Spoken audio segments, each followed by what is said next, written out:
Well, does getting the best results for your team not mean not being a star yourself? To talk about that, I'm joined by Lindy Elkins-Tanton. She's a professor at UC Berkeley and director of the Berkeley Space Sciences Laboratory. Lindy, thank you so much for doing this. Linda, thanks so much for inviting me. I'm really pleased to be here. Well, I saw a piece you've written for Fast Company. I want to talk about that. But honestly, your background is so interesting because this is a podcast about work issues and some of the economics around that, maybe. And I don't know that I've ever talked to an actual scientist, a working scientist. Tell me about how you ended up, well, writing about these topics, but everything else too. Yeah, thanks. That's a great question. I'm surprised you haven't talked to a scientist before. Interesting. I'm maybe a little bit unusual because of my career path, but between my master's and then later going back for a PhD and really entering academia, I worked in business. I worked as a management consultant, and then I ran my own little company writing business plans for high-tech companies. Worked for U.S. News and World Report briefly on the business side, and in those situations, I learned something that felt so different from my experience as a scientist, where when you're trying to understand the natural world, you have to take it as it comes to you. You don't get to make it up. But in human teams, we get to make it up. And that felt like magic. The first time I realized that the way a team worked together was an imaginary construct that we all agreed upon in our minds, and then we worked that way.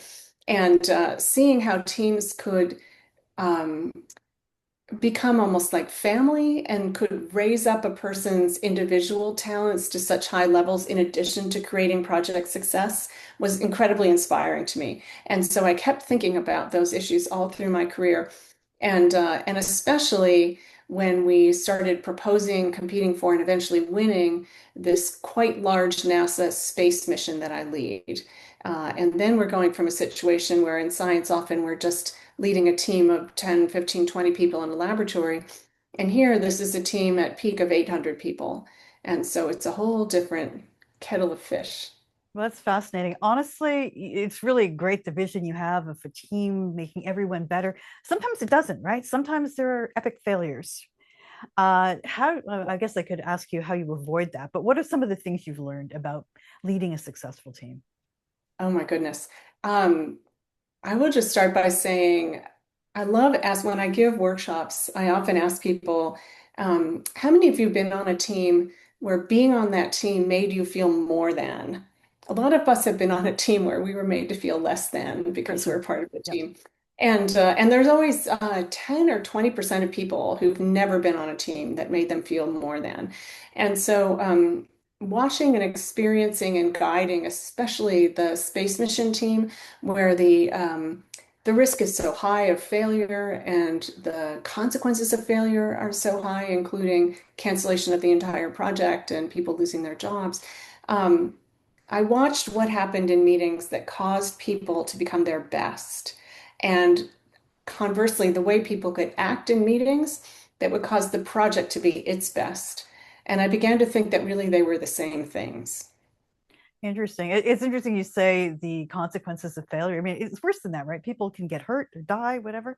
I mean, I used to work in TV, and I remember there were horrible things that happened, the wrong video being put up or losing, the Mm. signal, whatever. But nobody dies, right? No, you can't. You can only do so much damage. You're talking about working under much higher pressure situations in a way. I guess that's true. And I should maybe have mentioned that, although I will say that the biggest risk to personnel, to humans in spaceflight, is crewed spaceflight, where the humans themselves are going. And so, for example, the risk that the Artemis astronauts took recently going around the moon, calculated risk, risk that they understand and accept with joy, because isn't it a privilege to do something so hard and risky and something that matters? Our mission and the missions that I work on are uncrewed missions, they're robotic missions. And so there is human risk just in engineering. You're working with high voltage or you're working heavy things, definitely those kinds of risks as well. And so not making those mistakes are top of the list. Okay, let's talk about what this all means for leaders. So you're leading this team. Personally, everybody wants to be the star and to shine and be the Yeah. one that people, and then you get rewarded for that, presumably. But I know you've thought about weighing that against leading the team. Like, what are the things you have to think about between being the individual star and getting the best out of the people who are reporting to you? Yeah. Yeah, the individual star problem is it's a problem I suppose humans have always had, and we certainly have it now.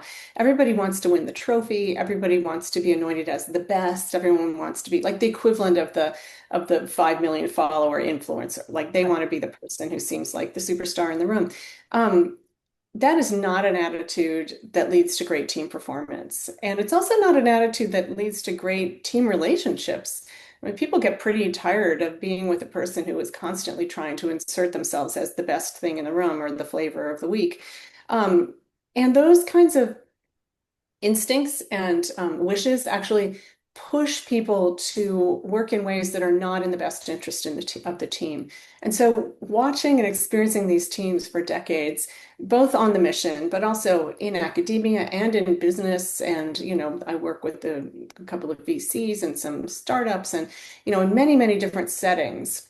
What I see is that over time, it's the team member who has the most pertinent and helpful input for what the team is trying to do, as opposed to the most pertinent, helpful impact input that makes them look great, like different Mhm. thing. But the things that really are driving the team forward, they're the ones who become the most valuable player over time.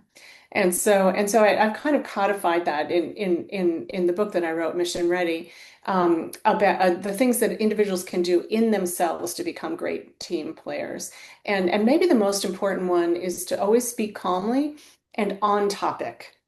And so if you are the voice in the room that brings the temperature down and puts us back on the topic that we're trying to solve, as opposed to, blaming this person for making the wrong decision or feeling suspicious about this person's ambitions, if instead you remind people, this is what we're working on, and here's a great question that we can answer as a team that will actually drive us forward, everyone will recognize that you are the leader, or you are the person who's really adding the most. And so that's what I mean when I say, stop trying to be a personal superstar and do what's the right thing for the team. And that in the end will cause both the team to succeed and you to succeed. If you're enjoying this conversation and want to bring insights like these to your next event, visit lindanazareth.com to book Linda Nazareth as your keynote speaker. Linda is an economist and futurist, and she is a dynamic and experienced speaker who has presented to audiences across a broad range of industries on the megatrends shaping the economy and the future of work. That's lindanazareth.com, or send an email to speaking@lindanazareth.com.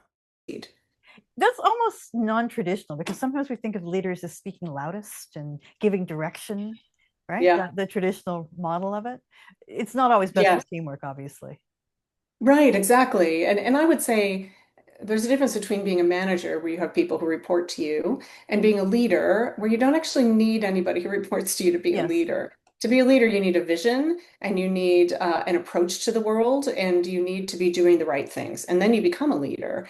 And so everyone in the room can be a leader, and that can be incredibly effective when everyone is that way. Like think of a team of Navy SEALs. Every single person on that team is trained to literally lead the team. And when they're not literally leading the team, they are using those leadership skills to make the whole team better. And I would also say that there are plenty of people in this world, and probably all of us have experienced it, who like to pound on the table and shout and point out when something is wrong and go, this team, you need to do blah, blah, blah. Couple important things about that. It makes good television. It doesn't make good leadership for a team. Very seldom is that the path to the best performance. And there are unbelievably important downstream consequences of rudeness, including shouting, Hmm. which the most important of which, and there's so much social science behind this, that it immediately, a number of people are going to stop telling you stuff. It becomes dangerous to be the person who speaks up when the leader is shouting and in a mood. Because right away you could be accused, your comment could land differently, you could be devalued, you could be insulted. And so people stop sharing. And that leader who shouted will never know all the most critical risk-reducing information they will never receive because they now have people who won't tell them stuff. Yeah, this comes up again and again on the podcast and in the research I've seen that it's about listening, not about speaking and directing all the time. But you're right, it does make great television. I just flashed on like Succession, right? That kind of show where Oh, everyone's in the boardroom classic. yelling, right? Yes. Um, Classic, right. Yeah. yes. Let's talk about when you have a problem on your team and you have to try and fix this. What are the steps you want to take? Yeah, this is the primary thing that teams do together. They locate problems and they solve the problems. That's the fundamental activity of a team. And so I think one of the most important things you can do is, well, two things I would say. The first piece of key advice I would have is always welcome people who bring problems to you. And I mean, it's very famous. People say, "Don't shoot the messenger," but it's way beyond not shooting the messenger. It's way beyond just accepting problems with a straight face. You have to welcome them because that's the way you're going to get the shyest people to bring you problems. And frankly, Linda, it's not you or I who are probably going to be the ones who first find a problem because a lot of our information comes second or third hand. It's the junior person on the team who's Mm. actually soldering the wire or writing the line of code or talking to the client, that is the person who is going to authentically have the knowledge of a problem first. But because they're junior, a lot of times they won't be the one invited to speak. And so you have to welcome those problems when they come, because boy, the best news, as we say on our mission, the best news is bad news brought early enough to fix it. Oh, that's That's the cool. best news when you can fix it. And then I would say the step two would be to bring the problem to the team and invite people to start thinking about solutions. And I would really bring it as a question. You don't want people coming in the room thinking they know the answer already. And if everybody in the room thinks they already know the answer, then you know for sure you don't have the answer because you don't have enough options on the table. And also avoid linking the problem to individuals. It can never be ad hominem. This is a problem that we as a team are solving together and bring everyone's ideas to bear. So those are, I think, a couple of key steps. And I mean, you must have coached many, many people and groups and teams through this kind of process. Are those steps that you recommend also, or what steps would you add? That's interesting. You don't usually get asked that question. Honestly, I've worked independently a lot for many years. So Mm, it's really kind of a treat when I am working with other people. But I'm also always surprised by how hard it is, right? How many personalities and how many agendas you have at one time. And you have to be respectful of that, right? And that's hard. Not absolutely. everyone even wants to do that. It's very time consuming to do that well, and yet the benefits in the long run are huge. Yeah, for sure. I know you've talked about creating quality. You've written about this. Mm. Tell me about that. This is something that, I don't know, maybe I'm getting old and cranky. I feel like there's a little less quality in the world than there should be. We should really be paying attention to every aspect that we do and thinking about how can I make it better.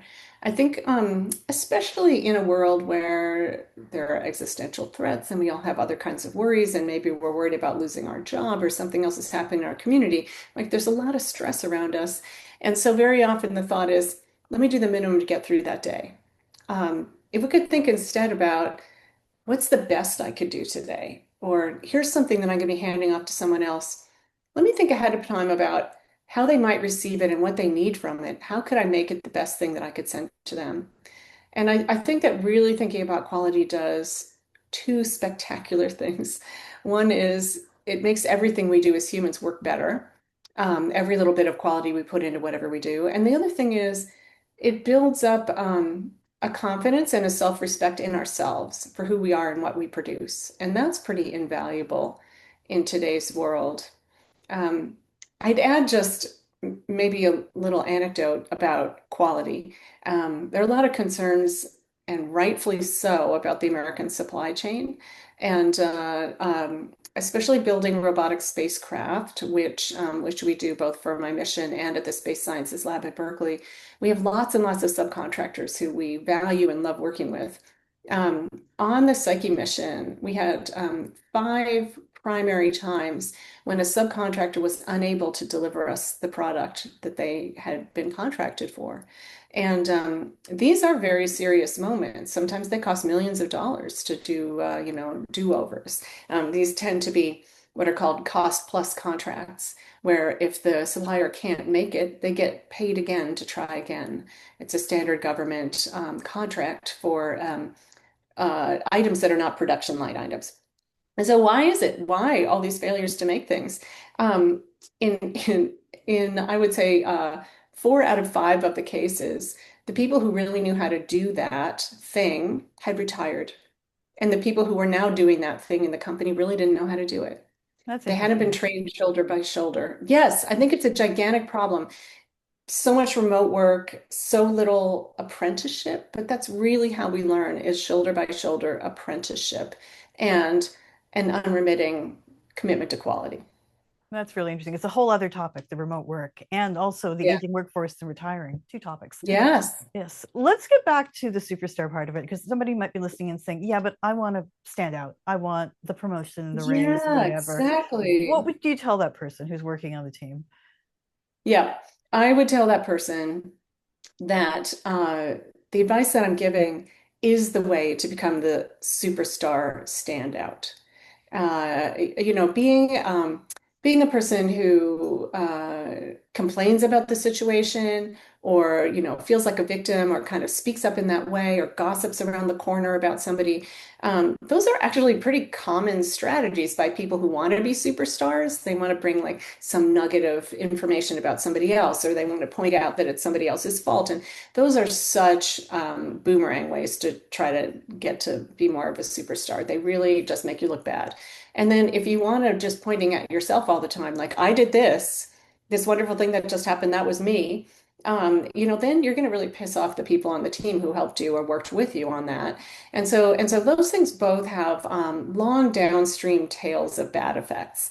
But if instead you're there, obviously raising up the whole team with your actions, your quality, your calmness, you're staying on topic, you're never blaming other people, you're thinking about the process kind of from a higher level about how we can improve all the things that we're doing. Those are the things that are going to make you a standout leader, superstar in the eyes of your leadership.